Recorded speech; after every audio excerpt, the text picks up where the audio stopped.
بسم اللہ الرحمن الرحیم۔ ملفوظات سیدنا حضرت مسیح موعود علیہ الصلاۃ والسلام، 17 اپریل 1905۔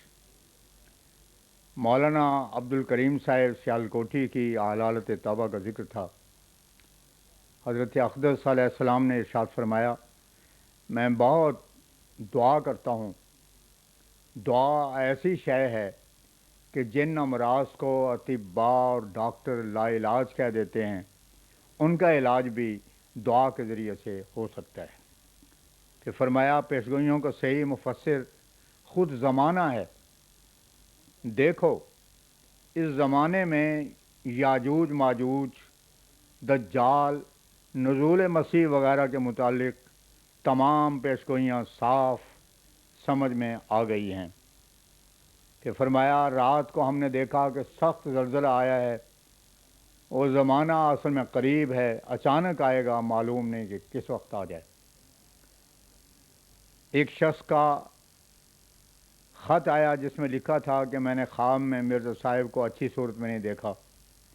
فرمایا، انسان کو اپنے اندرونی حالات کے نقشے دکھائے جاتے ہیں، اپنے ہی حجب درمیان میں آتے ہیں۔ حضرت مولوی نور الدین صاحب نے ذکر کیا کہ ہمارے استاد صاحب نے ایک شہر میں ایک دفعہ خواب میں اللہ تعالیٰ کو ایک بدصورت عورت کی شکل میں دیکھا۔ اللہ تعالیٰ نے فرمایا کہ شہر کے لوگوں نے میری ایسی بے عزتی کی ہے۔ 19 اپریل 1905۔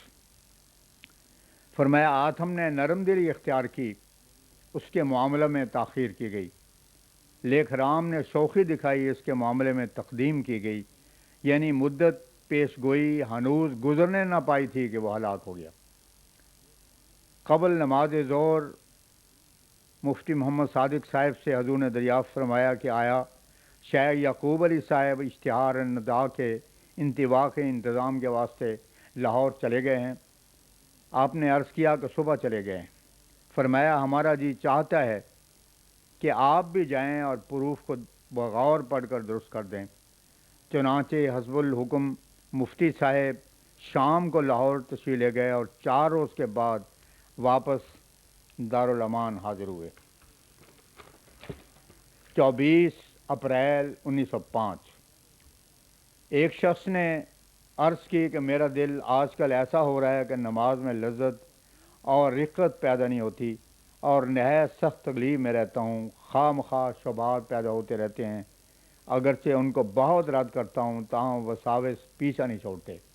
حضرت اقدس نے فرمایا، یہ بھی خدا تعالیٰ کا فضل اور احسان ہے کہ انسان ایسے وساوس کا مغلوب نہیں ہوتا۔ یہ بھی ثواب کی حالت ہے۔ نفس کی 3 حالتیں ہیں۔ ایک تو نفس امارہ ہے۔ نفس امارہ والے کو تو خبر ہی نہیں کہ بدی کیا شے ہے۔ دوسرا نفس لوامہ ہے جو بدی کرتا ہے، پر بدی پر ہمیشہ گھبراتا ہے اور شرمندہ ہوتا ہے اور توبہ کرتا رہتا ہے۔ ایسا شخص نفس کا غلام نہیں ہے، اور اس حالت میں ہونا ایک حد تک ضروری بھی ہے۔ اس سے دل برداشتہ نہیں ہونا چاہیے، کیونکہ اس میں بڑے بڑے ثواب ہیں۔ یہاں تک کہ اللہ تعالیٰ خود بخود نور اور سکینت نازل کرتا ہے۔ خدا کے رحمت کا وقت آتا ہے اور ایک ٹھنڈ پڑ جاتی ہے اور وہ بات ہوا ہو جاتی ہے۔ انسان کو چاہیے کہ تھک نہ جاوے، سجدہ میں یا حیو یا قیوم برحمت کا استغیث بہت پڑھا کرو، لیکن یاد رکھو کہ جلد بازی خوفناک ہے۔ اسلام میں انسان کو بہادر بننا چاہیے۔ برسوں کے محنت و مشقت کے بعد آخر شیطان کے حملے کمزور ہو جاتے ہیں اور وہ بھاگ جاتا ہے۔ 25 اپریل 1905۔ حضور کی خدمت میں اس الہام کا تذکرہ تھا کہ بھونچال آیا اور شدید آیا۔ حضرت اقدس نے فرمایا، بار بار زلزلے کے متعلق جو الہام ہوتے ہیں اور خوابیں آتی ہیں، اس سے معلوم ہوتا ہے کہ آسمان پر کچھ ایسی تیاری ہو رہی ہے کہ یہ امر جلد آنے والا ہے۔ بہت سی باتیں ہوتی ہیں کہ انسان ان کو دور سمجھتا ہے، مگر خدا کے علم میں وہ بہت قریب ہوتی ہیں۔ یرون او بعیدوں و نراؤ قریبا، المارج آئے 7 واٹ۔ تم اسے دور دیکھتے ہو اور ہم قریب دیکھتے ہیں۔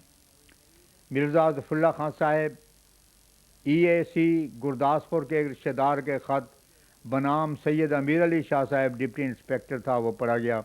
اس میں نہایت دردناک الفاظ میں زلزلے سے گھر کے آدمیوں کی تباہی کا تذکرہ تھا اور لکھا تھا کہ میرے 20 رشتہ دار ایک دم میں فوت ہو گئے ہیں، جن میں عزیز بھائی اور پیاری بیوی بھی شامل تھی۔